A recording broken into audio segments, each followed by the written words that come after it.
إن الحمد لله نحمده ونستعينه ونستغفره ونعوذ بالله من شرور أنفسنا ومن سيئات أعمالنا من يهده الله فلا مضل له ومن يضلله فلا هادي له أما بعد اللهم أخرجنا من ظلمات الوهم والجهل المعرفة والعلم آمين رب العالمين اللهم صل على نبينا محمد وعلى آله وأصحابه أجمعين. Bapak, saudara, ikhwan, akhwat fillah, dengan waktu yang sangat pendek ini kita akan membahas tentang kenapa perlu menata kalbu, kenapa perlu menata jiwa, kenapa perlu menata rohani. Karena hanya itu satu-satunya jalan untuk mencapai ma'rifatullah, mengenal Allah Ta'ala. Apakah saya kenal Allah? Apakah kita kenal Allah? Itu nanti ujungnya adalah ada pengakuan. Tapi saya kasih bocoran dulu. Diriwayatkan dari Abu Bakar As-Siddiq radhiyallahu ta'ala anhu, yang merupakan sahabat termulia. Apa kata beliau? Al-ilmu atau al-idrak, pengetahuan itu yang hakiki adalah ketika berhadapan dengan Allah, annaka tadri, kamu sadar, annaka la tadri, tudrik, kamu sadar, annaka la tudrik, kamu mengerti bahwa dirimu ternyata tidak bisa mengerti Allah dengan kecerdasan intelektualmu saja, apalagi dengan empirikmu mencari Allah dengan mata fisik, mencari Allah dengan kemampuan filsafat, mencari Allah dengan kemampuan IT apalagi. Seandainya masih ada lagi sekolah menemukan Allah, saya akan sekolah lagi, tapi udah nggak ada, ya, udah nggak ada lagi. Seandainya Allah di suatu tempat, saya akan berusaha mencarinya ke situ. Tapi masalahnya itu persoalan yang Allah sendiri membuatnya sangat rumit bagi sebagian orang, tapi justru sangat asik bagi orang yang lain. Makanya banyak orang mengeluhkan, Ustadz, Pak, Guru, kenapa khusyuk itu susah? Kenapa? Karena khusyuk itu dipikirkan, jadi susah. Khusyuk tidak dipikirkan, sama dengan cinta. Cinta kalau dipikirkan, susah nggak? Susah. Kok kenapa begitu? Karena khusyuk itu persoalan kalbu. Taruh ke kalbu. Kalau lapar bisa pakai kalbu nggak selesainya? Lapar doang nih Pak, jadi kita lapar nih malam ini. Ya udah deh, ditata aja deh kalbunya. Bisa nggak? Nggak bisa. Terus langsung kenyang. Walaupun sekarang sudah ada terapi pernafasan yang bisa bikin kenyang. Kalau itu saya sudah dapat ilmunya lama itu ya. Dulu kita waktu kecil-kecil diajarkan, kalau kamu lapar, tempat jauh, misalnya kita senang hiking, maka bacalah isim ini, nama Allah ini. Nah, saya nggak kasih tahu ya, nama apa tuh. Ntar nggak mau makan lagi. Tapi bukan itu. Ketika ada persoalannya, persoalan akliyah, persoalan rasio, hadapi dengan rasio. Ketika itu persoalannya persoalan dalil nakli, dalil-dalil yang diriwayatkan dalam hadis, dalam sunnah, maka kita hadapi dengan itu. Persoalan fikih pakai fikih, persoalan akal pakai akal, kalbu pakai kalbu. Jadi kenapa susah? Ketika suatu persoalan dihadapi, diselesaikan bukan dengan jalannya. Nah, sekarang kita coba buka sedikit jalannya. Sebelumnya kita bahas Islam, iman, ihsan. Nah, di situ mulainya. Al-Islam, ilmu zahir, ilmu fikih, ilmu hukum. Maka dimulai dengan taharah bersuci. Dimulai dengan taharah bersuci. Namun tidak dibahas dalam fikih itu kaifiyatul khusyuk. Bagaimana cara khusyuk? Bagaimana kaifiyatu fi ladzati atau fi talazzuzi al-azkar, ya? Bagaimana cara menikmati zikir? Enggak ada di situ. Fikih cuma mengatakan boleh, tidak boleh, haram, halal, atau dibagi 5, wajib, turun, mustahab. Nggak ada hukum sebenarnya, sunnah. Nggak ada hukum. Ini perlu diluruskan ya. Ustaz, apa hukumnya? Sunnah. Itu nggak ada. Itu orang gagal belajar fikihnya. Dalam ilmu usul fikih dan fikih, ada betul beberapa kitab mutaakhirin yang menyebut hukum itu dengan istilah sunnah. Tapi bukan sunnah yang sunnah lawan bid'ah. Ya, bukan. Tapi itu jarang, itu nggak mu'tabar. Suatu kali saya punya sahabat dulu sama-sama ngaji dengan Syekh Hasan itu, dulu kita ngaji ke beliau. Ada orang di sini, orang Betawi, orang Jakarta, alimnya bukan main. Kalau boleh disebut beliau adalah al-faqih, allamah ya. Kalau nggak salah namanya dulu Ustadz siapa ya? Ramli ya, Khairullah. Semoga beliau masih ingat saya nanti ya. Orang alim ngaji di Yaman. Dan waktu itu saya masih dengan masa lalu saya yang terpengaruh oleh menghukumi sesuatu dengan sunnah bidah ya. Tapi apa kata beliau? Hei Razi, mana kitab yang menyebutkan hukum itu namanya sunnah, hukum itu namanya bid'ah? Saya bingung juga ya. Ternyata kita sudah terjebak selama ini dengan versi dialog. Ustadz, ini hukumnya apa? Ustadz jawab, ini bid'ah. Bid'ah ternyata bukan hukum. Bid'ah itu suatu kriteria, belum hukum. Apalagi lawannya sunnah. Sunnah itu yang bersumber dari Nabi, bid'ah itu yang tidak bersumber dari Nabi. Nah, itu perumahan awal. Tapi sunnah juga berarti ajaran Nabi. Meskipun Nabi tidak buat, tapi Nabi membolehkannya. Misalnya itu Nabi mendiamkan, itu bagian dari sunnah.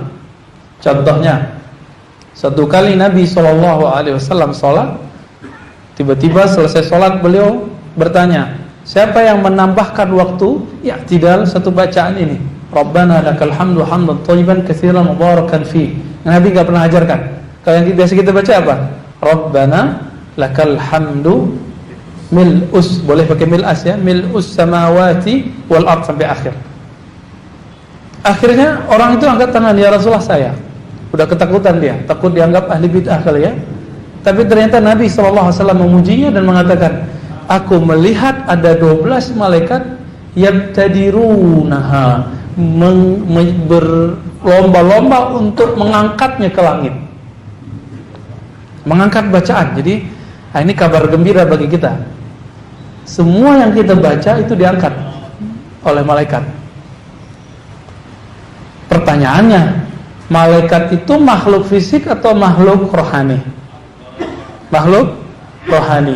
Maka supaya tasbih-tasbih kita, takbir-takbir kita, tahlil-tahlil kita, bacaan Quran kita diangkat oleh makhluk rohani, harus dinaikin zikir-zikirnya menjadi zikir rohani.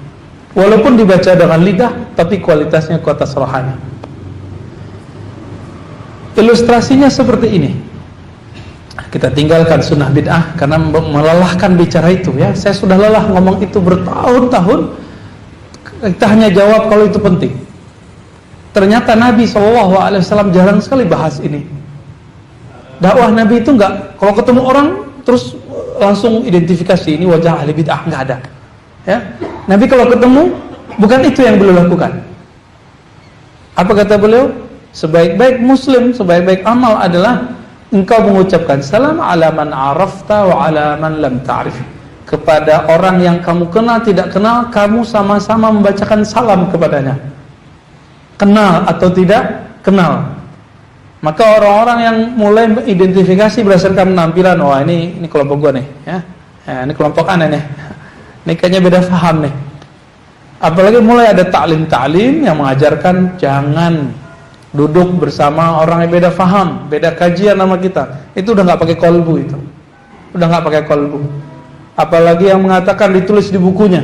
Ditulis di bukunya. Judul bukunya Aqidah Ahlus Sunnah. Ternyata isinya ajaran ahli bid'ah. Ditulis di footnote lagi. Apa kata dia? Harus melakukan hijr. Hijr itu artinya isolasi, tidak menyapa, tidak membalas salam, tidak duduk bersama orang yang ahli bid'ah. Auzubillah min dzalik. Dan salah satu ahli bid'ah yang dia contohkan di buku-bukunya yang lain adalah hal-hal yang sangat sepele. Sepele Pak, contohnya apa? Kunut itu bid'ah atau tidak? Nggak nyambung kan? Nggak nyambung. Jika itu yang dikembangkan, maka misi Rasulullah SAW tidak sampai kepada orang ini. Apa kata Nabi? Man ahsanu qawlan mimman da'a ilallah. Ya. Siapa yang lebih baik, lebih mulia daripada orang yang mengajak kepada Allah?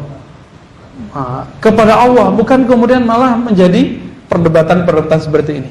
Bapak salamukan Allah. Satu kali ada teman saya baca salawat. Dia kalau baca salawat pasti kalimatnya begini, Allahumma sholli ala Sayyidina Muhammad. Langsung nangis. Yang satu lagi kesel dia, pakai Sayyidina. Sayyidina itu bid'ah. Teman kita baru 3 kali baca salawat dan nangis, dia masih mikir, ini bid'ah ini. Coba lihat, 2 orang beramal, satu pakai kolbu, satu pakai pikiran. Hasilnya beda.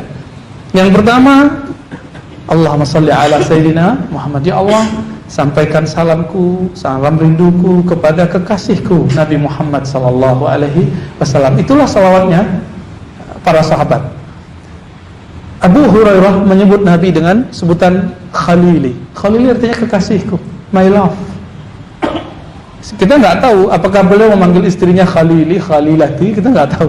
Tapi yang kita dapatkan riwayatnya, beliau ketika hendak makan pun ingat Nabi. Apa kata beliau? Ma'akala Khalili. Kekasihku Muhammad SAW tidak pernah makan ini, tapi aku makan ini.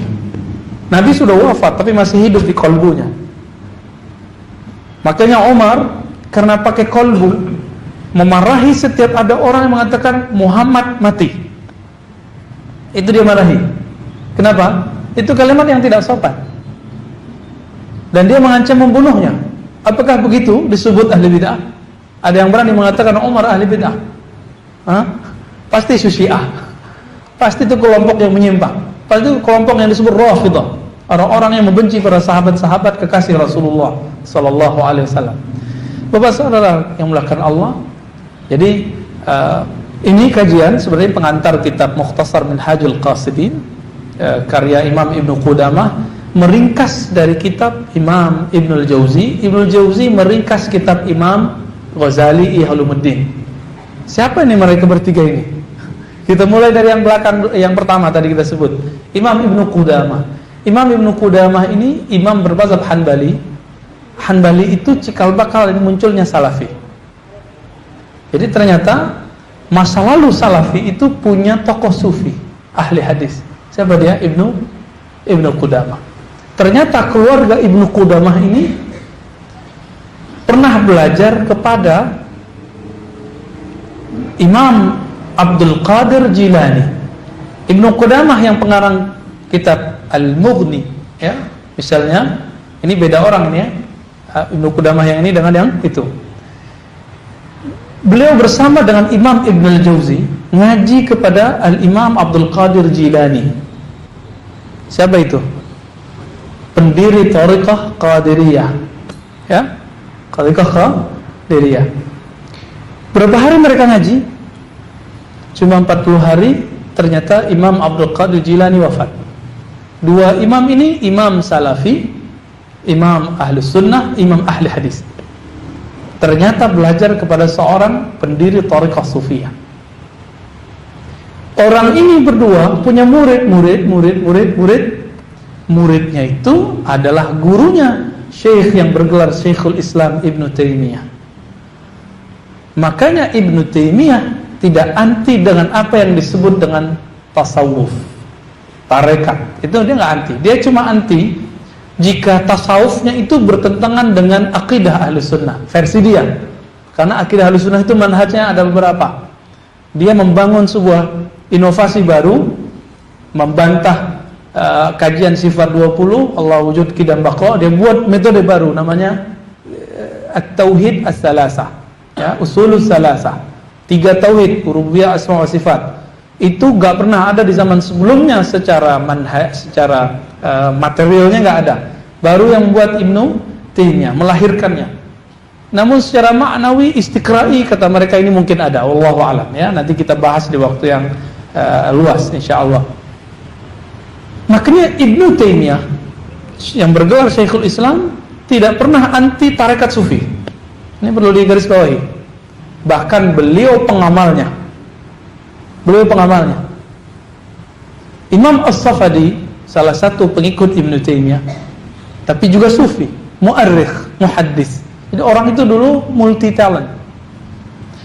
Beliau menghikayatkan suatu kali Imam Ibnu Taimiyah setelah sholat subuh menunggu syuruk, beliau membaca Al-Fatihah 40 marrah, 40 kali. Pertanyaannya sebelum kita nanya ke Imam Safadi, Nabi pernah ngamalin itu enggak? Enggak atau enggak tahu? Beda loh ya. Sahabat pernah ada riwayat begitu enggak? Ya, maksurat. Maksurat itu kan kumpulan imam. Syekh Hasan Al-Banna, Habib Abdullah Al-Haddad, Abdurrahman bin Umar Al-Attas misalnya. Siapa lagi? Ada Hizb Bahar. Itu kumpulan imam. Pertanyaan saya, jika ada seorang imam meramu satu amalan dari Quran dan Sunnah, itu bid'ah nggak? Kalau kita mikirnya di sana, si pengamal sudah larut baca Al-Fatihah, kita masih bingung, ini apa lagi yang diamalin ya? Kemudian Ibnu Taimiyah ditanya, kenapa engkau membaca Al-Fatihah 40 kali? Apa jawaban beliau? Supaya Allah membukakan kepadaku pemahaman tentang satu ayat yang aku buntu membacanya. Lika yaftahallahu li, supaya Allah mau berikan aku futuh. Futuh itu semacam penyingkapan rohani, penyingkapan intelektual, supaya bisa memahami ayat-ayat yang rumit. Kalau bahasa orang sini kali tawasul ya, tapi tawasul versi orang NU kayaknya beda deh dengan tawasul versi Ibnu Taimiyah. Tawasul orang NU itu kan lengkap, mulai dari ila hadrati itu sebenarnya bukan tawasul ya. Kirim Fatihah ke seseorang itu bukan tawasul, itu namanya ihda'us shawab, mengirim Fatihah, ngirim ayat, ngirim bacaan. Itu beda bab. Ibnu Taimiyah tidak menolaknya, Ibnu Taimiyah mempercayainya.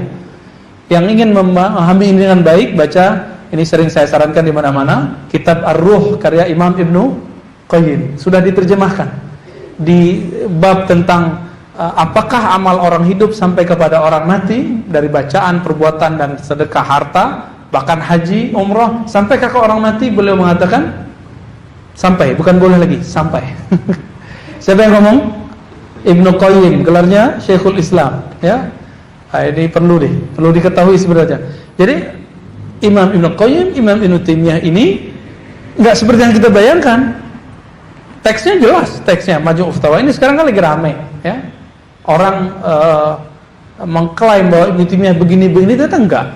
Teksnya banyak yang menyebutkan yang berbeda dengan apa yang kita kira. Ibnu Taimiyah ini berguru kepada gurunya ini beberapa ya, dan merupakan murid-murid dari Ibnu Qudamah dan Ibnu Jauzi. Ibnu Jauzi berguru kepada Abdul Qadir Jilani. Maka jangan heran orang seperti Ibnu Taimiyah, imam salafi, beda dengan, mohon maaf, salafi hari ini. Beliau suka wirid, habis sholat duduk dulu, bukan langsung terbang gitu ya. Yang meriwayatkan siapa? Muridnya Imam Safadi. Ini lucu ya, ngambil saf depan, set, di belakang imam lagi ya. Habis itu imam berdoa, dia pergi. Sopan gak tuh? Kita uji seberapa banyak kamu ikut salaf ya. Syekh bin Baz, guru dari guru saya, itu menulis buku tentang adab-adab sholat. Nyampe di bab Jumat, bab jamaah, apa kata beliau? Kalau orang sudah ngumpul banyak, jangan coba-coba kamu buruk adab. Apa buruk adabnya? Melangkahi riqaban nas. Oh, dicari lihat, wah ada kosong nih, cari. Adab lebih tinggi daripada cuma ngejar pahala sunnah. Adab itu wajib. Akhlak. Apa kata Nabi? Orang masuk surga bukan karena dia masuk saf 1 atau 2. Kata Nabi SAW, aksaru, ya, kebanyakan orang masuk surga. Apa? Karena al-khuluq, husnul khuluq. Hadis ini sahih Muslim. Karena bagus akhlaknya. Maka dakwah kita mesti marah ke sana. Ini yang kita sebut menata kalbu. Nah, Imam Ibnu Taimiyah itu sebenarnya dia sedang menata kalbunya, cuma mungkin belum ketemu guru yang pas. Tapi Imam Ibnu Hajar Al-Hambali mengatakan ketika dia masuk penjara bagian-bagian akhir hayatnya, lalu ada Ibnu Qayyim, mereka kemudian hanya sibuk zikir, salat, zikir, salat, zikir Quran. Bahkan Ibnu Taimiyah disebutkan khatam Al-Quran itu lebih dari 70 kali dalam salatnya. Itu semuanya dalam salat. Salat yang ini khatam, salat ini khatam gitu. Makanya menjadi seorang yang dekat kepada ahli qalbu. Ternyata di tahun sebelum 709 beliau pernah bertemu imam ahli qalbu bernama Ibnu Athaillah As-Sakandari, dan mereka sepakat tentang tasawuf tapi tidak sepakat mengenai beberapa amalan tarekat. Itu beda. Bisa bedain? Sepakat mengenai tasawuf, ilmu qalbu, tapi tidak sepakat mengenai beberapa amalan tarekat. Kenapa? Beberapa amalan tarekat itu kadang-kadang bertentangan dengan ilmu fikih. Beberapa, contoh, beberapa tarekat di negeri kita ada sholatnya macam-macam. Ahli fikih gerah dengan itu. Sholat Lailatul Qadar, ya. Sholat apa lagi? Sholat birrul walidain. Tapi itu kemudian sudah diperjelas oleh ada ulama muda, tapi di atas saya umurnya dan ilmunya di atas saya juga, yang baru tamat dari Al-Azhar, Dr. Luqmanul Hakim, ya, yang dari Lombok itu. Silakan belajar ke beliau. Beliau ahli hadis, juga mengerti fikih dengan sangat baik. Pemahaman Syafi'iyahnya sudah sangat matang dan nulis sekitar 500 salat dalam mazhab Syafi'i. Jadi ternyata dibuka semua kitab-kitab hadis dan kitab-kitab fikih, ketemu sekitar berapa? 500. Jangan-jangan salat birrul walidain ada di situ. Namun itu mazhab Syafi'i. Kok bisa beda dengan yang lain? Ya, ternyata Bapak Saudara makan Allah, aliran-aliran pengamal qalbu ini juga ada mazhab-mazhabnya. Kita sebut, jika di fikih disebut mazhab, dalam ilmu qalbu disebut thariqah. Ya, disebut thariqah. Ada yang jadi masalah di kalangan mereka. Mereka ini karena tidak semuanya ahli hadis, ahli thariqah itu, ahli tasawuf itu. Kadang-kadang menggunakan hadis-hadis tidak sahih untuk menunjang ilmu qalbu. Wajar, kita maafkan. Kenapa? Karena tidak semuanya ahli hadis. Kenapa mereka tidak banyak ahli hadis saja gitu ya?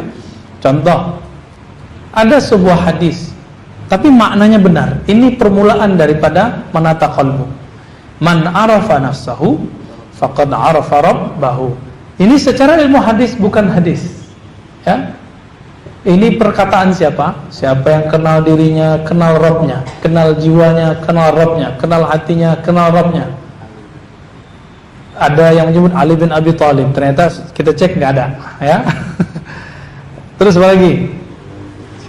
Siapa dong? Kita udah bolak-balik, ternyata ketemu kutipannya dalam dua kitab Imam Nawawi dan Imam Suyuti. Di Imam Suyuti diperjelas. Ini perkataan seorang imam yang ujung namanya sama dengan saya. Nama saya yang sama dengan beliau, ya, bukan sama dengan saya. Imam Yahya ibn Mu'az Ar-Razi. Ternyata ahli hadis dari kalangan ulama salafus saleh, tabi'ut tabi'in.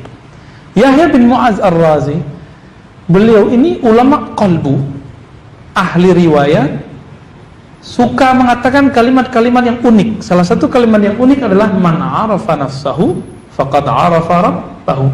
Siapa yang kenal dirinya, maka akan kenal Rabbnya.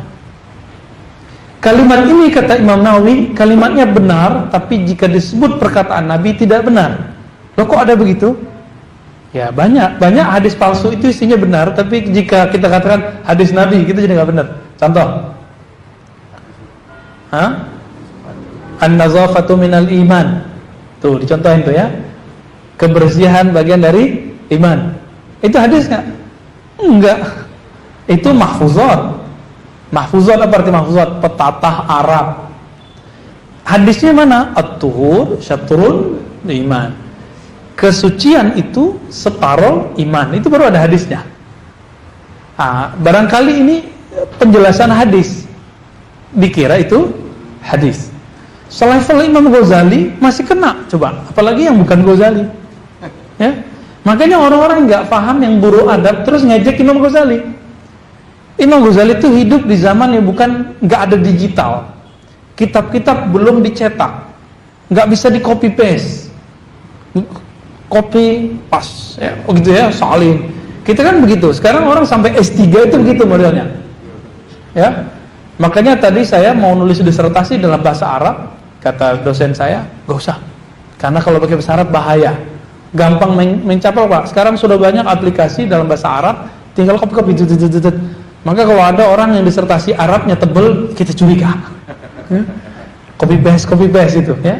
Tapi nggak selalu, ya. Imam seperti Imam Ghazali bisa keliru, tapi jangan salah, dia sudah mengkoleksi puluhan ribu hadis dan wafat Sahih Bukhari di dadanya. Ya. Saya kalau ada orang nanya hadis, apakah saya tahu langsung hadisnya? Walaupun sudah lebih dari 10 tahun mengkaji hadis sampai hari ini, tetap ada hadis yang saya nggak tahu. Kenapa? Meskipun sudah ada Google, justru itu memudahkan. Ada aplikasi ini, kalau nggak tahu cara ngeceknya bisa kacau. Imam Ghazali hidup di zaman yang nggak ada itu, bisa ngumpulin hadis 10 ribuan. Yang ditulis di Ihya Ulumuddin sekitar 5.000, kurang dikit. Belum lagi kaul-kaul asar ulama, kalau dikumpulkan lebih dari 10.000. Nggak ada Google, nggak ada buku cetak, nggak ada komputer. Canggih kata orang. Lalu ketemu hadis palsu. Orang yang nggak paham, dia mengira Ghazali ini bego gitu. Ghazali ini jahil, Ghazali ini ahli bid'ah, suka hadis palsu, doyan nama hadis-hadis kadzab. Apakah begitu? Enggak, ya, enggak begitu. Yang ngomong itu ternyata bisa dipastikan dia belum selesai baca Sahih Bukhari.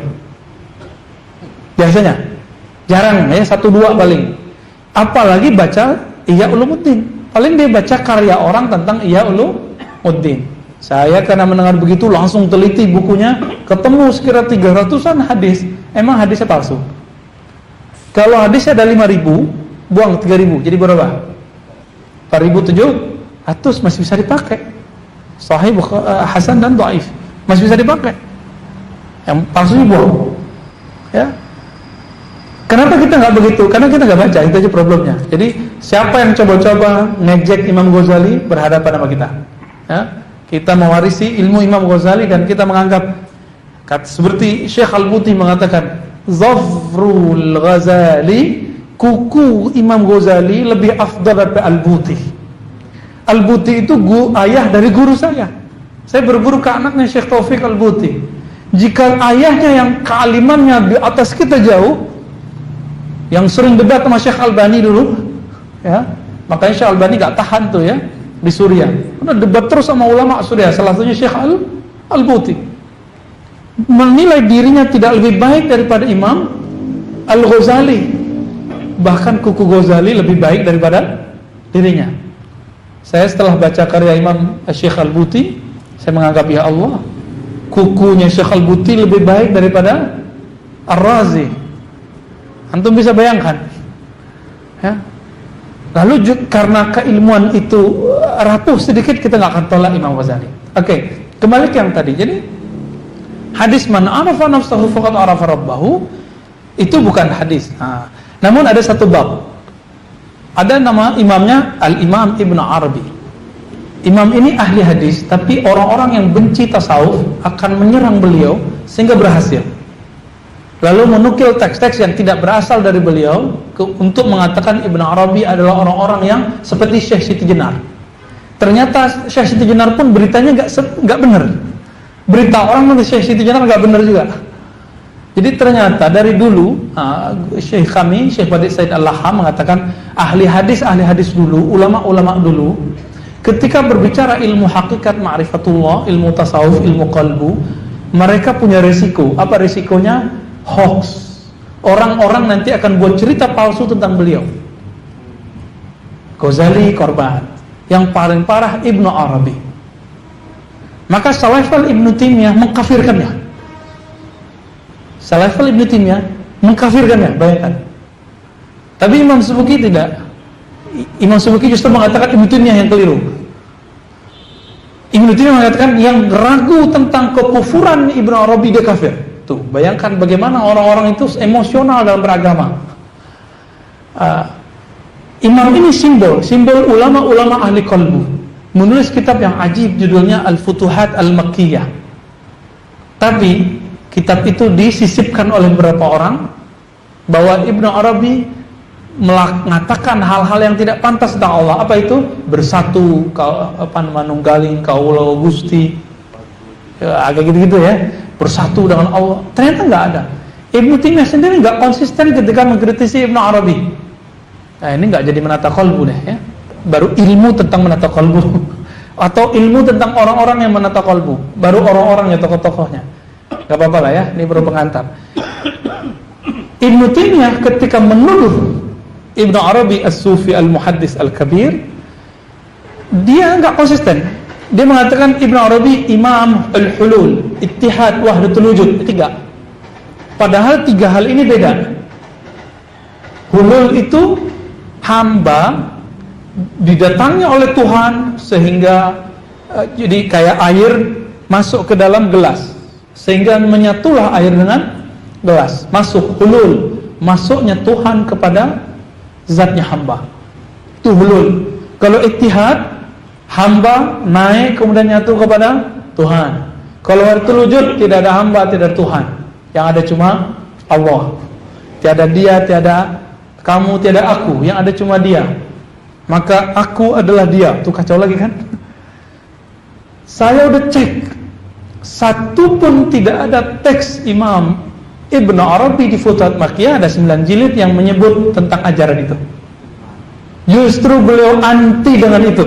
Apa kata beliau? Man qala bil hulul fadinuhu ma'lul. Yang mengatakan bersatu hamba dengan Tuhan, dengan Allah, agamanya ma'lul. Apa arti ma'lul? Cacat. Dan itu gak bisa disembuhkan. Ini yang kita sebut kebatinan. Orang-orang kebatinan itu susah nyembuhinnya. Ciri-ciri ngajinya sama, dia kajiannya dimulai dengan kajian diri juga, tapi banyakkan pertanyaannya ya, ini itu. Mereka mengira dengan begitu sudah jadi waliullah. Satu kali terjadi dialog saya dengan seseorang yang dia membuat filosofi namanya rukun 13. Bukan rukun 13 sholat. Apa kata dia? Kau faham ini, kau jadi wali. Ya, pas saya cek, ini aku udah tahu dari dulu. Berarti aku udah jadi wali dari dulu. Enggak jadi wali, paling jadi wali murid. Cuma paham di akal, nggak jadi wali. Kewalian itu makom qalbu, bukan makom akal ya. Apa bahasa makan Allah? Imam Ibnu Arabi ini bermimpi dalam Futuhat Makkiyah, dia mengatakan, aku bermimpi ketemu Nabi sallallahu alaihi wasallam. Nah, mimpi ini ternyata di hadis Muslim dikatakan, hadis Sahih Muslim. Sisa-sisa kabar gembira, hiburan nubuat dari Nabi. Apa? Ar-ru'ya as-salihah. Mimpi yang indah. Mimpi yang paling indah adalah bertemu Rasulullah. Dan Nabi mengatakan, hadis Sahih Bukhari, Muslim, Tirmizi dan banyak sekali. Man ra'ani fil manam faqad ra'ani. Yang mimpi ketemu aku dalam tidurnya betul-betul melihatku. Ibnu Arabi sadar dia, ini mimpi pasti benar. Maka di dalam mimpinya dia bertanya kepada Rasulullah, ya Rasulullah, saya belajar hadis dan orang-orang ahli hadis sekitar saya mengatakan, man arafa nafsahu faqad arafa rabbahu. Siapa kenal dirinya, kenal Rabbnya. Itu bukan perkataan engkau. Benarkah begitu? Nah, ini metodenya agak aneh nih, unik kan? Dulu gak ada Google soalnya ya. Jadi Google-nya Google Kolbu. Apa kata Nabi dalam mimpinya? Nah, itu perkataanku. Lalu dia bangun. Secara ilmu hadis tetap itu bukan hadis Nabi. Man arafa nafsahu bukan arafahu, bukan hadis Nabi. Tapi Ibnu Arabi punya adab kepada Rasulullah. Apa adabnya? Dia telah mendengar Nabi dan Nabi mengatakan, siapa yang melihatku dalam mimpi, dia betul-betul melihatku. Ra'al haq, dia melihat kebenaran. Maka setiap kali dia nulis man arafa nafsahu, dia tulis qala Rasulullah. Itu sama dengan bedanya, dia sayangnya cuma menyebutkan di satu tempat. Beda dengan Al-Baihaqi. Imam Al-Baihaqi dalam kitab Syu'abul Iman, ketika membahas hadis-hadis yang ditemukan dalam mimpi, dia menyebutkan, berkata fulan, ra'aitun nabiyya SAW fil manam, aku bertemu Nabi dalam tidur. Berkata. Itu kita sebut hadis manamiyah, hadis-hadis mimpi. Hadis-hadis mimpi bukanlah hadis yang kita maksud dalam ilmu hadis. Jadi nggak boleh jadikan dalil. Kalau ada orang punya pengalaman itu cukup adab dia. Tapi itulah musibah kemudian kepada Ibnu Arabi, sehingga orang mengira dia tidak ahli hadis. Saya sudah cek, saya punya sanad Sahih Imam Sunan Tirmizi, Al-Jami' As-Sahih Imam Tirmizi. Dari jalur Sayyid Muhammad Alawi Al-Maliki, jadi kita ngambil dari murid-muridnya. Sayyid Muhammad Alawi Al-Maliki dalam kitab At-Tali' As-Sa'id menulis dalam sanadnya dari jalur Imam Ibnu Arabi, ahli hadis ternyata. Nyampe ke Imam Tirmizi, nyampe kepada Rasulullah sallallahu alaihi wasallam. Saya khawatir orang-orang yang sekarang mengatakan Ibnu Arabi ini kafir, zindik, sufi. Dia adalah sufi kecuali zindik. Itu kan ada kan yang ngomong gitu? Tahu nggak siapa orangnya? Cari tahu ya. Dia adalah tasawuf kecuali kezindikan. Dia ngomong begitu. Dia adalah sufi kecuali dia seorang yang zindik. Dan kayaknya dia bahagia ngomong gitu. Orang-orang ini bahagia setiap kali mengatakan kalimat-kalimat kebencian di lidahnya. Kebahagiaannya adalah ketika ketemu yang busuk-busuk itu. Zindik itu kalimat kebusukan. Bedanya kalau busuk di hidung baunya ada. Kalau busuk di lidah didengar gak enak. Enak gak ngomong orang zindik, sesat? Gitu enak gak? Gak enak. Tapi dia ngomong begitu. Dan dijadikan itu di atas mimbar-mimbar yang suci. Ya, saya khawatir orang itu gak punya silsilah keilmuan kepada Rasulullah seperti Imam Ibnu Arabi. Bapak saudara Allah. Jadi ahli-ahli qalbu dulu itu mereka ahli zikir, ahli fikir, ahli hadis. Maka dulu disebut al-muhaddis as-sufi. Ya, al-muhaddis ahli hadis lagi sufi, juga seorang sufi. Siapa lagi? Imam Ibnu Asakir, Imam As-Subki. Banyak sekali ya. Terlepas dari itu, apa kata mereka di penutup kajian kita? Man arafa nafsahu faqad arafa rabbahu. Siapa yang kenal Rabb dirinya, maka kenal Rabbnya. Jadi, kalau kita mau kenal Allah lewat buku, itu cuma ada teori falsafah, teori-teori. Mau itu sifat 20, mau itu pakai tauhid yang 3, sama. Itu semua teori. Kalau masih berteori memikirkan Allah, saya jamin lelah, capek. Apalagi kalau sudah meyakini di mana Allah. Ya salam, kamu akan capek sampai akhir hayatmu. Akan lelah sampai matimu. Kenapa? Kalau seandainya Allah itu bertempat, tentu dari dulu sudah bisa ditemukan. Karena apalagi disebut di langit. Dan Allah menantang famfudu ya, dalam Al-Quran.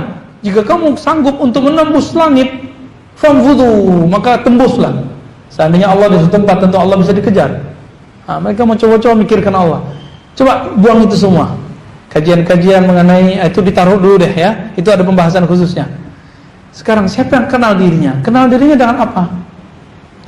Kalau kita coba ingat-ingat, ternyata kita nggak bisa ingat Allah, toh? Ada yang bisa ingat Allah nggak? Ada yang ingat zat Allah seperti apa? Ada yang ingat nggak? Ada yang ingat Pak? Seperti apa Pak wajah Allah Pak? Ya, nggak ada yang ingat. Oke, nggak usah, itu jauh sekali. Ada yang ingat waktu dulu di dalam air ketuban, di rahim ibunya? Ada yang ingat? Waktu lagi keluar dari rahim ibunya, ada yang ingat? Setahun, 2 tahun pertama ada yang ingat? Tidak ada yang ingat. Bagaimana mungkin dia bisa mengingat kejadian-kejadian sebelumnya? Sedangkan bertemu Allah, alastu bi rabbikum, bukankah aku Rabb kamu? Dan mereka semua mengatakan, bala syahidna, kami menyaksikan engkau ya Allah. Itu terjadi sebelum ditiupkan roh, sebelum kita masuk ke alam janin, sebelum kita masuk ke alam fana ini, alam dunia ini. Hari ini kita tidak ada yang ingat bagaimana kita dulu di alam rahim. Kemudian tidak ada yang ingat 1 tahun, 2 tahun pertama. Bagaimana mengingat sebelumnya? Kenapa? Karena kita ingatnya pakai ini. Tapi nggak usah khawatir Bapak Ibu ya. Allah itu diingat bukan pakai ini. Allah itu diingat pakai qalbu. Karena qalbu itu dulu yang pernah bertemu Allah. Nama lain dari qalbu ruh. Nama lainnya akal. Nama lainnya nafs. Ruh, jiwa, diri. Ya, akal. Itu semua sama. Barangnya sama, sebutannya beda. Karena penyebutannya dengan fungsinya. Jika kita menyimpan satu memori, satu file di flash disk kita ada 7 yang kita simpen, misalnya disertasi di satu flash disk, yang kerjaan sini. Masa mau cari disertasi tapi di flash disk yang ke-7, bukan yang pertama? Ketemu nggak? Nggak. Memori tentang Allah itu nggak ada di sini. Adanya maka Allah tetap menyebut mengingatku, zikr. Ya ayyuhalladzina amanu dzkurullaha dzikran katsira. Hai orang beriman, sebut namaku, sebut Allah sebanyak-banyaknya. Masih uzkuru. Arti pertamanya sebut, arti keduanya ingat. Kita sudah sepakat tadi, Allah nggak bisa diingat pakai memori yang ada di sini. Tapi memori qalbiyah, ruhiyah, aqliyah, nafsiyah bisa. Bisa, ya. Pernah melihat ada orang nangis kita berzikir, terus kita mikir, kenapa aku tidak menangis? Pernah malam takbiran melihat ada orang nangis, itu dia rindu Allah apa rindu kampung? Yang mana, Pak? Rindu kampung. Kampung badan ini, kampung fisik ini, kampung memori ini. Bayangkan, hanya mengingat kampung yang tersimpan dalam memori ini, kita bisa nangis. Bagaimana jika orang itu ingat memori dia bertemu Allah yang tersimpan di rohnya, di jiwanya? Bisa pingsan. Maka Al-Hasan Al-Basri dibacakan satu ayat yang menyebut nama Allah, langsung pingsan. Sampai kemudian kalbunya kuat, baru gak pingsan-pingsan lagi. Al-Hasan Al-Basri, ya. Ini menolak Ibnu Taimiyah yang mengatakan gak ada ulama salafus saleh yang jika berzikir baca ayat terus pingsan. Gak ada. Ada, itu riwayatnya sahih, ya. Bisa kita buka dalam tafsir-tafsir yang ma'tsurat, yang berriwayat. Nah, Bapak saudara makan Allah. Lalu, nah ini bocoran sedikit saja tentang makna kalimat ini supaya masuk ke tema kita. Siapa yang mengenal dirinya yang mana? Bukan diri yang fisik, bukan diri yang bergelar-gelar itu, bukan diri yang sudah keriput sebagian, ya. Yang dulunya kecil, gede, sekarang sudah mulai beruban, sekarang sudah mulai ringkih. Bukan itu. Bukan mengenal tubuh yang itu. Yang dulu nggak punya jenggot, sekarang berjenggot. Bukan tubuh yang itu. Tapi mengenal diri yang qalbiyah, yang rohaniyah. Nah, karena waktunya pendek, jadi saya hanya mengajak. Jika ingin mengenal Allah, maka kenallah dari yang bagian itu, bagian kolbu. Jangan kenal dari bagian sini. Jadi jangan pikirkan Allah, tapi rasakan Allah. Nah, dengan itu kita bisa merasakan bagaimana Allah itu sebenarnya. Sampai jam berapa? Nah, kita mau lanjutkan setelah sholat. Oke, Bapak Ibu Saudara makan Allah, setelah sholat jika ada tanya jawab, boleh silakan temanya apa saja, tapi usahakan yang berkaitan. Kalau saya sanggup saya jawab, ya. Semoga Allah meridhai kita, semoga Allah mengampuni jika ada kalam-kalam kita yang tidak diridhoinya. Allahumma stirna bisitrikal jamil. Sallallahu ala nabiyyina Muhammad. Assalamualaikum warahmatullahi wabarakatuh. Assalamualaikum warahmatullahi wabarakatuh. Alhamdulillah wassalatu wassalamu ala Rasulillah. Alhamdulillahirabbil alamin hamdan yuwafi ni'amahu yukafi'u mazidah. Asyhadu an la ilaha illallah, asyhadu anna Muhammadan 'abduhu wa rasuluhu. Allahumma shalli ala Muhammad wa ala alihi wa ashabihi jami'in wa ba'd. Bapak salamkan Allah. Insyaallah di bulan depan kita akan mulai membuka kitab Mukhtasar Minhajul Qasidin. Mukhtasar artinya ringkasan terhadap kitab yang merupakan juga ringkasan, namanya Minhajul Qasidin. Minhajul Qasidin itu boleh diartikan minhaj, tata cara atau manhaj atau sistem, metode. Qasidin, orang-orang yang berniat, yang punya maksud, punya kesadaran untuk mengenal Allah, mencapai keridhaan Allah. Itu ringkasan dari kitab Ihya Ulumuddin karya Imam Al-Ghazali, ya. Jadi siapa yang meringkas? Pertama Imam Ibnu Jauzi. Ibnu Jauzi ini mengkritik Ghazali tapi mengakui ilmu Imam Ghazali. Beliau imam ahli hadis palsu. Jadi kalau beliau sudah ngomong satu hadis ini palsu, kita percaya. Kecuali ada beberapa hadis yang kemudian sudah direvisi oleh beliau sendiri, ya. Kemudian diringkas lagi karena kitabnya masih agak tebal. Diringkas lagi oleh Imam Ibnu Qudamah yang merupakan imam yang bermazhab Hanbali sama dengan Al-Jauzi, sedangkan Imam Ghazali Syafi'i. Jadi ternyata dalam mazhab rohani orang-orang itu bisa saja beda secara fikih, tapi rohaninya sama, satu frekuensi. Misalnya saya ketemu dengan teman saya bermazhab Maliki. Mazhab Maliki tidak menjaharkan basmalah dan tidak kunut subuh. Kalau berwudu, usap kepalanya semua. Itu mereka ternyata mempunyai ajaran zikir, tata cara zikir yang sama dengan yang saya pelajari dengan orang-orang di sini. Ternyata pas kita cek silsilahnya ke atas ketemu. Jadi bisa aja kita cara fikihnya beda, tapi secara qalbunya sama. Maka mazhab fikih tidak menentukan mazhab rohani. Cara beramal fikih tidak menentukan cara beramal rohani, ya. Nah, ini Imam Ibnu Qudamah meringkas hadis-hadis dhaif yang palsunya sudah dibuang, tersisa hadis-hadis yang sahih, hasan atau dhaif yang sudah naik atau bisa dipakai. Nah, jadi apa isinya? Isinya tentang bagaimana cara menata qalbu. Misalnya kita, kok saya kalau sholat merasa kayak dipandang orang ya, bukan merasa dipandang oleh Allah. Nah, itu ada caranya nanti ngobatinnya. Ada di situ, di kitabnya ya. Kemudian juga ada misalnya tata cara menghilangkan, kok saya ada teman yang dapat anugerah sesuatu, mungkin pangkatnya naik, dia dapat gaji naik, atau dia lebih terkenal dari saya, terus kok saya nggak seneng ya, ada perasaan nggak nyaman. Nah, itu bisa diobatin. Diobatinnya bisa dengan, jadi ada tips-tipsnya beliau jelaskan, kemudian baru masuk ke amalan-amalan qalbunya, ya. Bahkan sebelumnya ada proses yang disebut diagnosa. Jadi mirip-mirip kayak kedokteran. Pertama dia diagnosa dulu, lalu dicari tahu ini yang mana, jenisnya penyakit yang mana. Nah, semuanya itu ada dalam kitab Mukhtasar Minhajul Qasidin. Teman-teman yang anti tasawuf menyebut kitab ini Tazkiyatun Nafs, tapi wallahi demi Allah ini kitab tasawuf. Ya.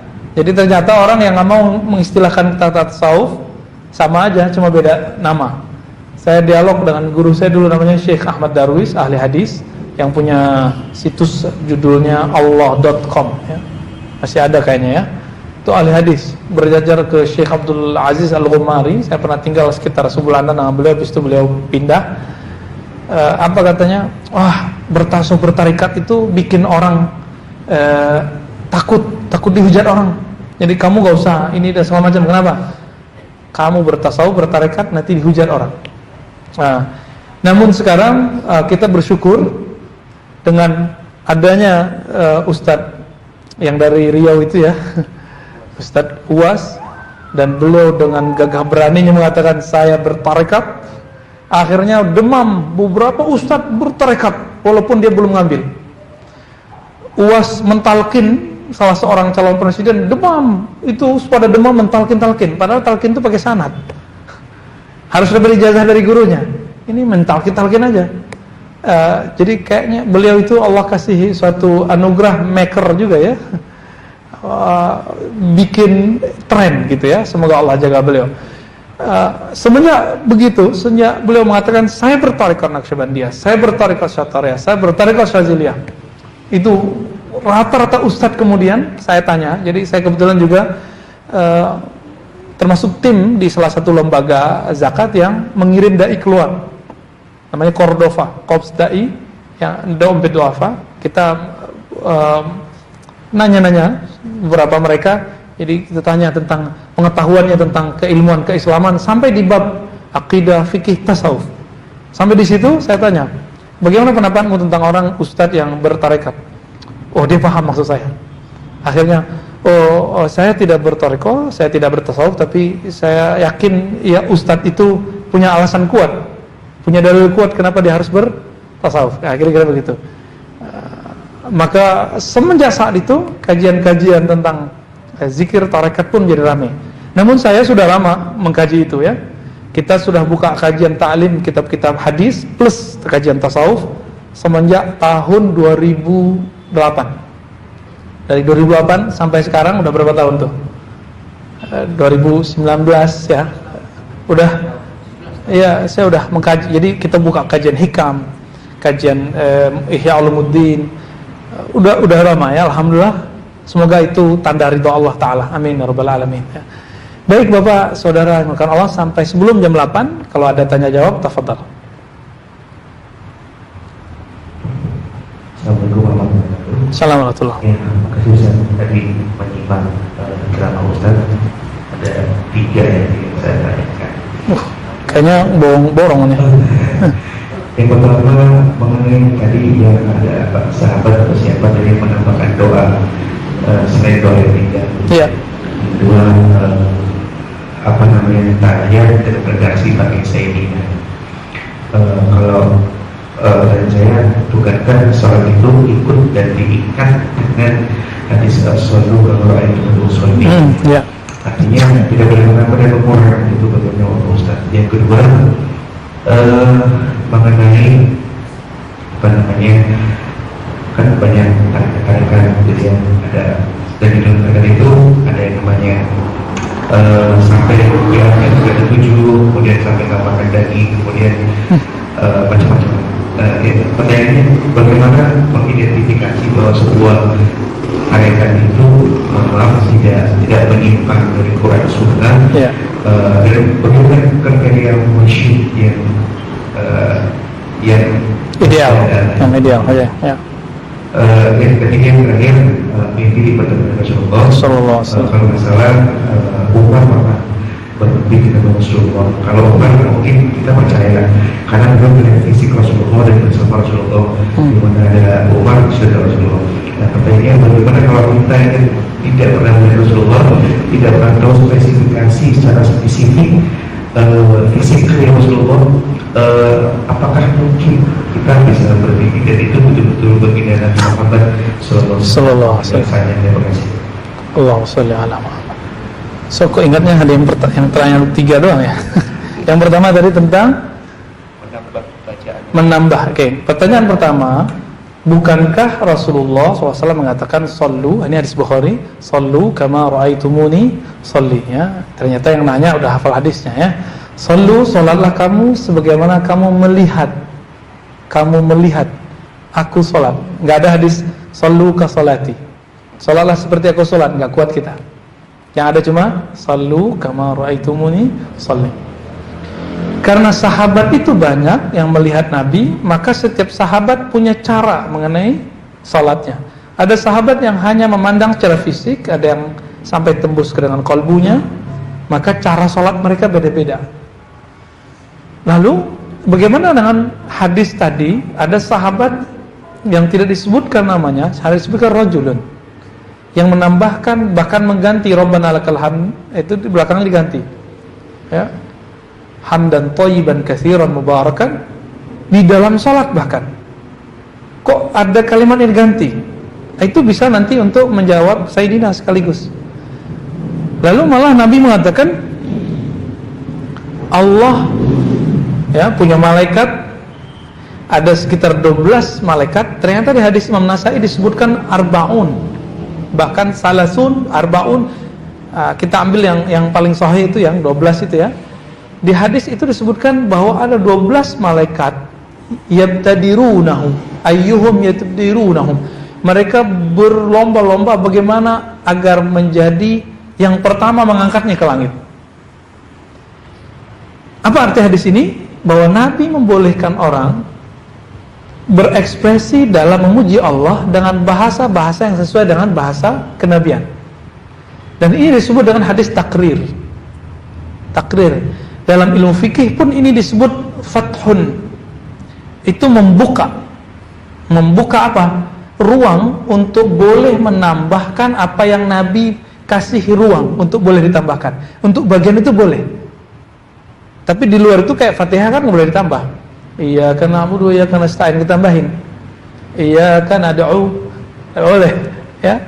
Nggak boleh kita ngomong gitu. Itu satu ya. Bagaimana dengan Sayyidina? Sayyidina itu hadisnya lebih kuat lagi. Ada kalimat ana sayyidu waladi Adam, Sahih Bukhari. Aku sayyid anak Adam. Namun Ada satu imam namanya Imam As-Sakhawi. Imam As-Sakhawi ini temannya Imam Suyuti tapi lebih senior. Dia menulis dalam Al-Qaulul Badi' menambah Sayyidina dalam salat bid'ah. Saya nggak tahu Syekh Albani itu apakah nukil pendapat Sakhawi atau emang ijtihad dia sendiri. Itu kita nggak tahu ya. Imam Sakhawi ngomong begitu, ternyata imam sebelumnya Taqiyuddin Al-Husni mengatakan menambah Sayyidina itu malah dianjurkan. Dan ahli hadis di ujung Maroko sana, di Tonja, namanya Ahmad Siddiq Al-Ghumari, mengatakan pakai Sayyidina itu hampir wajib.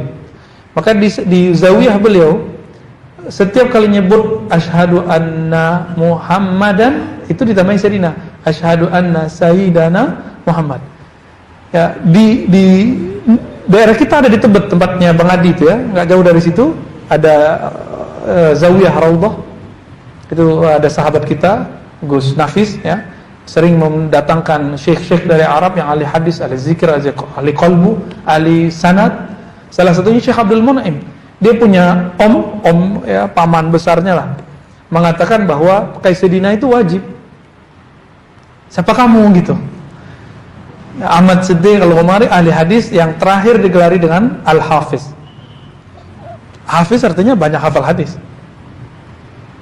Jadi di ujung sana ada Syekh Al-Hafiz Ahmad Siddiq Al-Ghumari mengatakan bahkan hampir wajib. Tapi di bagian di Suriah, kemudian beliau pindah nih ke Yordan, Syekh Albani mengatakan bid'ah pakai Sayyidina. Lalu gimana nih? Adakah pertanyaannya ya? Adakah Nabi melarang pakai Sayyidina? Gak ada. Karena Nabi tidak melarang pakai Sayyidina dan juga gak nyuruh pakai Sayyidina, makanya ulama sepakat untuk tidak sepakat. Ya, mereka kenapa? Hadisnya ada, ana sayyidu waladi Adam. Aku sayyid anak Adam. Nabi menyebut Hasan Husain sayyidah syabab ahli jannah, sayyid. Ya, oleh karena itu muncul qiyas aulawiyah dalam bab adab. Qiyas prioritas, analog prioritas. Jika Hasan Husain dipanggil sayyid, jika siapa lagi? Tadi Umar juga begitu. Umar bahkan memanggil Bilal dengan maula. Maula itu sayyidi sama artinya. Anta maulana wa maula maulana. Jadi beliau menyebut kamu maulana, kamu maulana. Siapa maulana yang tuannya itu? Abu Bakar. Abu Bakar itu merdekakan si Bilal, maka mereka disebut maulana ya. Oh, sekarang kita dikatakan nyebut Sayyidina ke syekh sama dengan nyembah guru. Wah, astagfirullahaladzim. Kita biasa manggil guru itu maulana, sidna, syekhna, sidi. Bahasa Indonesianya tuan guru. Tuan guru itu sama, tuan itu sayyid. Kalau orang kayak syekh-syekh di negeri ini dipanggil tuan guru, masa Rasulullah nggak dipanggil tuan? Oh, masalahnya nih dalam salat, sallu kama ra'aitumuni usolli. Kita cek, emang Nabi ngomong Allahumma sholli ala Muhammad itu dalam salat? Enggak. Coba kita cek hadisnya pelan-pelan. Suatu kali Nabi didatangi oleh beberapa sahabat, dan sahabat ini bertanya, ya Rasulullah, kami sudah tahu kaifa nusallimu alaik, kami ngerti gimana ngucapin salam kepada engkau. Assalamualaikum ya Rasulullah. Tuh. Tapi kami tidak tahu bagaimana kaifa nusalli alaik. Ini hadis Bukhari. Lalu Nabi mengatakan, qulu, bacalah oleh kalian Allahumma sholli ala Muhammad wa ala ali Muhammad. Ada kalimat salatnya enggak di situ? Enggak ada. Maka orang yang mengatakan ini dalam salat itu ijtihad dia. Apa arti ijtihad? Itu kreasi dia dalam berpikir. Karena enggak ada kan, ini mesti dalam salat bacanya, enggak ada. Yang memastikan wajib harus ikut ini, nama nambah itu bid'ah. Orang ini sudah membuat kebohongan atas nama Rasulullah, karena Rasulullah tidak pernah ngomong gitu. Dan saya yakin Syekh Albani nggak bermaksud begitu juga ya. Walaupun kita banyak beda dengan beliau. Saya yakin beliau nggak akan berbohong atas nama Rasulullah juga. Siapa sih yang mau berbohong atas nama Nabi? Mau orangnya ekstrim, mau orangnya agak sedikit toleransi, nggak mungkin ya. Gitu, Pak ya. Sudah. Kalau panggilan Sayyid itu kan memang di Arab, di Mekah itu udah biasa gitu ya. Enggak biasa juga. Kalau ulama ya, ke ulama ya. Soalnya memang seperti Abu Bakar dari Sayyidina Nabi gitu. Nah, tapi di dalam sholat itu kan tidak ada yang boleh diagungkan kecuali Allah SWT. Allahumma sholli ala, hati-hati ngomongnya. Apa arti mengagungkan? Agung itu bahasa Arabnya apa? Yu'azzim. Antum buka kitab hadis, buka adabul muhaddis, adab talibul hadis. Nanti ketemu ada satu bab, satu nomor, ayyu'azzima syaikhahu. Apa terjemahannya? Mengagungkan gurunya. Itu ahli hadis mewajibkan kepada muridnya mengagungkan gurunya. Maka kita lihat Imam Bukhari dicium tangan dan kakinya oleh Muslim. Adapun pakai sayyidi itu bukan bab. Jadi bedakan ta'zim dengan takdis, itu beda. Tapi ternyata takdis pun masih dipahami hampir mirip dengan ta'zim. Oke, terus apa ini? Satu mengagungkan, menghormati, satu mengkultuskan, itu beda. Pertanyaannya, coba tanya semua orang yang pakai sedina, apakah dia mengkultuskan Nabi Muhammad sebagai bayang-bayang Allah? Ada zat Allah dalam tubuhnya? Gak ada. Gak ada. Coba, apalagi kalau ada ustadz yang ngomong yang nambah Sayyidina berarti dia merendahkan Nabi. Coba, antum pakai sedina merendahkan Nabi? Justru mau? Ya, ternyata ustadz ini berfatwa tidak dengan ilmu usul fikih yang mumpuni. Gak, dengan ilmu usul fikih yang begini. Kalau nggak tahu, kenapa sih ngomong nggak tahu? Gitu. Akhirnya sekarang video itu masih ditonton, jadi antum bingung sampai sekarang.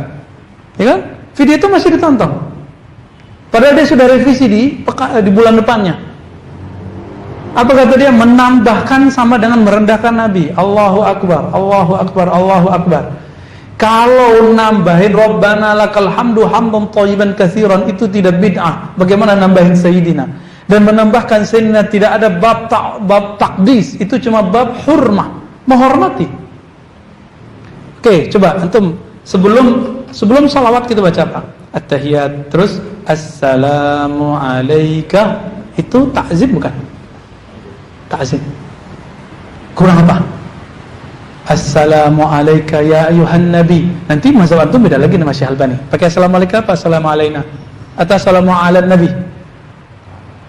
Syekh Albani mengatakan salah pakai assalamu alayka. Yang benar assalamu ala nabi. Kenapa? Menurut dia Ibnu Mas'ud berkata, kami ketika Nabi wafat baca assalamu ala nabi.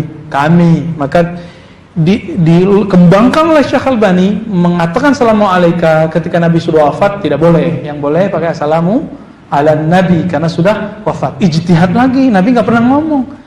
Imam Syafi'i pakai hadis Ibnu Abbas, pakai hadis Abu Hurairah, semuanya pakai assalamu alayka, bukan assalamu ala nabi. Itu sudah ta'zim. Jadi mengtakzim, membesarkan, mengagungkan itu beda dengan mengkultuskan. Tambahan Sayyidina tidaklah mengkultuskan, tapi hanya Oke. Nah, jadi untuk menjual ini, mohon maaf, ini babnya bab fikih. Hati-hati. Ini bab fikih. Ketika dibawa ke bab akidah, ini kan itu. Jadi kadang-kadang kita kejebak. Jangan-jangan yang antum pikirkan itu banyak dipikirkan orang. Ya. Banyak orang mengatakan pakai Sayyidina itu kan mengagungkan selain Allah. Masuk sudah barang tuh ya. Ketika dikatakan oh iya ya, orang yang enggak mengerti mengatakan oh iya. Jadi dia gagal paham. Sayyidina babul adab, bukan babul aqidah. Ya. Gini aja. Kalau bingung pakai Sayyidina enggak usah pakai tuh. Ya. Karena babnya bab khilafiyah. Saya karena itu bab khilafiyah, kadang saya baca, kadang enggak.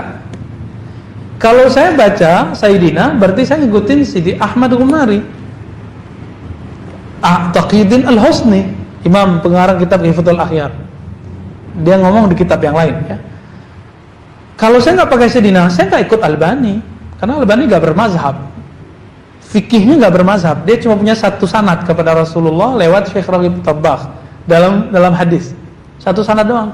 Tapi fikihnya nggak ada mazhabnya dia. Dan dia menyebut sendiri dalam kitab sifat salat Nabi, ulama mazhab yang ta'assub itu kal an'am, kal bahimah, kira-kira begitu, seperti binatang ternak. Di footnote lagi ditulisnya betapa hinanya dia menulis begitu. Ghafarallahu lahu, semoga Allah ampuni dia. Makanya konflik dengan Syekh Al-Buti, kelopak-kelopak juga. Ya. Debat masalah zakat niaga aja nggak beres. Syekh Albani itu peneliti hebat dalam ilmu hadis, tapi dia bukan ahli fikih. Maka ketika dia bahas fikih, la yu'tabar wa la yu'tamad, tidak dianggap. Imam-imam itu banyak loh ya, imam-imam itu banyak. Mereka ahli banyak hal. Contoh, ada dua imam bernama Ibnu Hajar. Pertama Ibnu Hajar Al-Asqalani, Ibnu Hajar Al-Haytami. Dua imam ini beda kepakaran. Ibnu Hajar Al-Asqalani kalau ngomong hadis dia yang didahulukan. Kalau Ibnu Hajar Al-Haytami ngomong fikih dia yang didahulukan, sama-sama Ibnu Hajar. Sama-sama ahli hadis. Satu gelarnya hafiz, satu gelarnya al-muhaddis. Hafal banyak hadis. Tapi kalau ngomong fikih, Ibnu Hajar yang kedua yang dipakai. Kalau ngomong hadis, Ibnu Hajar pertama yang dipakai.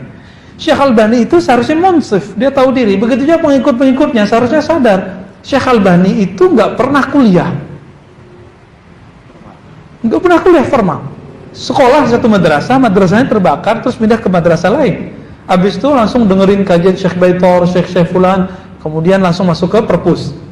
Udah, tapi jangan salah, baca bukunya banyak. Namun dalam tradisi ilmu hadis, membaca sendiri itu hanya nomor 8 dan paling rendah dalam strata belajar ilmu hadis. Paling tinggi namanya as-sama', menyimak guru, seperti antum hari ini, malam ini. Yang kedua qiraah, setoran. Yang ketiga ijazah, dia dapat ijazah 1. Terus yang nomor 8-nya al-wijadah, nemu baca kitab sendiri. Wijadah. Itu kalau sekarang dibalik di kampus-kampus. Di kampus kan balik, wijadah, baca buku, nemu, masukin gitu ya. Syekh Albani, saya mengakui beliau penelitian hadisnya sangat serius. Namanya manusia pasti ada kelirunya.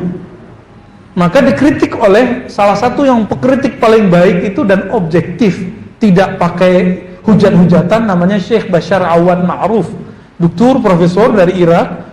Muridnya Syekh Albani namanya Huwaini di Mesir, itu senang sama dia. Walaupun gurunya dikritik dia nggak marah. Kenapa? Karena kritiknya ilmiah. Jadi secara ilmiah, salah satu ahli hadis di Mesir, Syekh Said Mamduh pun mengakui di disertasinya dan dimasukkan sebagai al-muhaddis. Jadi kalau ada kita yang anti Syekh Albani, jangan sampai kemudian membenci, membabi buta. Akui dong dia ahli hadis, tapi bukan ahli fikih. Maka fatwanya nggak muktabar. Contoh, dia mengatakan bahwa perempuan pakai emas itu haram. Gimana tuh? Melanggar ijma kan? Dia nggak percaya itu ijma. Tarawih lebih dari 11 itu bid'ah. Maka dia membid'ahkan ulama-ulama Masjidil Haram, Masjid Nabawi, sesama salafi padahal. Maka rame itu ya di tahun 80-an kok, seingat saya itu rame. Sebar rame itu. Jadi sahabat-sahabat melakukan Allah, pendapat orang itu sebatas pendapat dia, selesai gitu. Jangan termakan oleh nanti dibawa persoalan fikih terus dibawakan ke persoalan akidah, enggak nyambung. Gitu ya. Pertanyaan itu berat sekali ya. Yang kedua apa? Oke, mimpi. Berkaitan dengan mimpi, kalau Umar mimpi, oke lah dia ketemu Nabi. Oke, sekarang kalau Imam Malik ketemu Nabi, kamu tuh percaya nggak? Imam Malik wafat tahun 179 dan gak ketemu Nabi. Cuma ketemu Nafi' murid sahabat Nabi. Ibnu Umar baru ketemu Nabi. Jadi Nafi' aja baru ketemu Nabi, apalagi Malik. Apa kata Imam Malik? Diriwayatkan oleh Imam Abu Nuaim dan riwayatnya sahih dalam kitab Al-Hilyatul Awliya, "Ma bittu lailatan illa wa ra'aitu an-nabiyya sallallahu alaihi wasallam." Tidaklah aku tidur malam hari, menginap malam hari, melainkan aku menyaksikan Nabi. Akhirnya dia nggak bisa tidur banyak-banyak. Maka Imam Malik wiridnya nggak bisa tidur.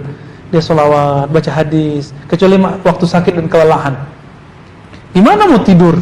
Rasulullah di depan, merasakan Rasulullah bersama. Orang-orang yang level cintanya sudah level high akan merasakan itu. Namun itu nggak perlu dieksplor. Maka ketika ada ustadz yang mengeksplor itu di Damai Indonesia, aku dibully orang. Saya percaya itu, saya percaya sekali. Siapapun yang mengatakan itu, yang penting dia punya track record wirid zikir yang sahih, kita percaya itu. Walaupun nggak sahih menurut Anda gitu ya, Anda yang sono maksudnya, bukan Anda yang di sini. Saya percaya itu. Nanti kita bahas khusus hadis bertemu Nabi. Berapa macamnya, siapa perawinya, lalu siapa saja yang mengatakan kami bertemu Nabi di kalangan yang bukan sahabat Nabi, bahkan sampai hari ini. Kalau nggak ada mimpi ketemu Nabi sekarang, saya berhenti kayaknya berselawat ya. Kenapa? Jadi di sela-sela kita bersolawat, saya mikir, ya Allah, saya ini benar nggak nih nabinya ada gitu. Terus aja solawat. Oh ternyata di suatu saat dikasih hadiah. Ini saya hadiahnya bukan saat solawat, ketika lupa bersolawat kepada Nabi. Di situ saya baru paham. Oh solawat itu bukan karena ingin ketemu Nabi. Ini dikasih hadiahnya saat lupa solawat, malah dikunjungi, diingetin. Bisa ya. Kita punya ribuan data, ribuan maraji yang menyebutkan bahwa mimpi ketemu Nabi itu sahih. Imam Tabrani bentar-bentar ketemu Nabi, Imam Bukhari sering ketemu Nabi, Imam Muslim ketemu Nabi. Hanya yang nggak ketemu Nabi. Insyaallah Pak Imam kita dikasih juga tuh ya. Gitu, udah. Apa tadi yang terakhir? Oke, mursyid. Ya tadi. Tarekat ya. Tarekat dan mursyid. Ini perlu diketahui. Sebagaimana di mazhab fikih ada fanatisme sehingga ada bid'ah, maka dalam tarekat sufi juga ada fanatisme sehingga ada bid'ah. Namun kalau mazhab fikih ada fanatisme, apakah kita kemudian bukan fikihnya? Enggak kan? Kita enggak jelekin mazhabnya. Banyak mazhab Syafi'i fanatis, mazhab Hanafi fanatis banyak, tapi kita nggak akan menghujat mazhabnya. Begitu juga thariqah. Thariqah itu karena dia bergerak, berkembang, dan salah satu yang ajaib dari sanad thariqah itu adalah sanad yang paling berkembang di dunia itu 3. Sanad qiraat. Nah, imam kita punya nih ya. Saya merasakan orang-orang yang baca pakai sanad itu terasa. Walaupun gurunya nggak ngomong, tapi yang penting dia setor ke gurunya setor ke gurunya, itu sanad yang hakiki. Itu sanad hakiki kepada Rasulullah SAW. Orang yang baca begitu terasa, nembus ke kalbu. Walaupun kadang-kadang iya, kadang-kadang enggak. Ya. Begitu juga yang menjaga sanad itu, yang kedua adalah ahli hadis. Dan ketiga yang paling ajib sekali dan paling kental itu ahli tarekat sufi. Sehingga menjadi mursyid itu nggak mudah. Ngaku-ngaku tinggal ditanya orang, mana sanadmu, mana silsilahmu, mana ijazah gurumu. Tapi kalau hadis, orang bisa ngomong hadis sekarang. Saya nggak perlu berguru, saya ngaji seperti Syekh Albani dan saya bisa mengerti hadis ini sahih tidak sahih. Seorang orang bisa ngomong gitu. Udah banyak di Indonesia, banyak. Contohnya mau tahu? Abdul Hakim Abdad dengan bangganya dia ngomong di kitab Al-Masail, saya tidak berguru. Ya. Di masail atau di dialog. Teman saya wawancara ya. Teman saya wawancara kepada ke beliau ini, emang cerdas, banyak penelitiannya. Namun khuyila ilaihi annahu muhaddis kabir. Dia mengira dirinya muhaddis kabir, mengimajinasikan. Maka coba lihat bukunya Al-Masail. Ketika dia menyebutkan satu hadis lalu dia sahihkan, dia dhaifkan, apa kata dia? Yang saya sahihkan wajib diamalkan, yang saya dhaifkan tidak boleh diamalkan. Dia ngomong begitu. Siapa kamu? Apakah semua yang kamu dhaifkan tidak boleh diamalkan? Belum tentu. Ya, saya udah sering ngomong. Syekh Albani pakai hadis dhaif dalam bab salat. Antum kalau salat tangannya di mana? Coba anda mau lihat. Dari awal minggu. Yang pertama, Allahu, ya, coba pas Fatihah. Oh, tinggi. Itu hadisnya dhaif itu. Naruh di dada itu hadisnya dhaif. Ya, itu udah tahu kan. Tapi tiga-tiganya dhaif. Tidak ada cara naruh di mana. Aina nadha? Di mana kita naruh? Semuanya dhaif. Yang sahih itu wada'a yadahul yumna 'alal yusra. Nabi naruh tangan kanan di atas tangan kiri. Itu sahih. Di mananya itu enggak ada. Paham? Paham enggak tuh? Oke. Ini contoh aja. Sekarang orang akhirnya didaulat oleh teman-temannya atau murid-muridnya. Oh, ini muhaddis Albani As-Saghir. Oke, nggak apa-apa. Kita terima. Emang penelitian dia banyak. berarti dia muhaddis manhaj Albani. Selesai toh? Ya, nggak seperti mereka yang nggak mengakui kemudian ulama kita. Bahkan ada yang berani mengatakan orang-orang Syafi'iyah Indonesia nggak ikut Syafi'i. Wow, ya. Oh, kita juga bisa ngomong gitu kok. Ente beneran ikut Ibnu Taimiyah nggak? Ya. Ibnu Taimiyah begini, ente nggak begitu. Ibnu Taimiyah meyakini doa sampai ke orang mati, ente nggak percaya. Zikir, bacaan, dihadiahkan ke orang mati sampai, ente bilang nggak nyampe. Kita menemukan. Jadi kalau mereka ngomong kan sekarang banyak kajian-kajian begitu. Wow. Orang Syafi'iyah nggak ikut Syafi'i, kita bisa beradu. Cuma mau sampai kapan beradu begitu? Ntar nggak kenal-kenal Allah, ya. Orang udah nangis-nangis zikir, kita masih, gue bener, oh salah. Mau sampai kapan begitu? Jadi yang ketiga ini kemursyidaan tarekat. Ini paling berat. Mursyid tarekat itu beda dengan ilmu hadis. Ilmu hadis itu ketemu guru sekali dua kali bisa langsung ijazahin syekh. Tulis. Nah, ya just aku ijazahkan kamu jadi selesai. Tapi kalau ijazah tarekat sufi mirip kayak sekolah, harus menjalani sekian hari. Ya, ada beberapa hari. Sini saya. Ya.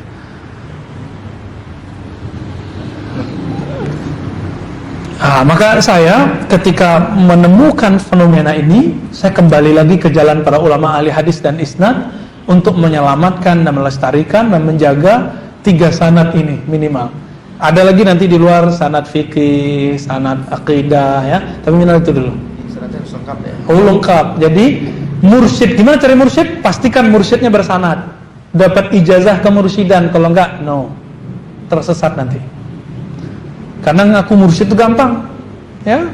Pakai udel-udel, pakai gamis, tasbih kemana-mana. Selesai. Ini bukan orang tasbih, Pak, ya. Nanti kita buat event-event pengijazahan tasbih berasal dari ulama salaf. Imam Al-Hasan Al-Basri, biar nggak malu pakai tasbih.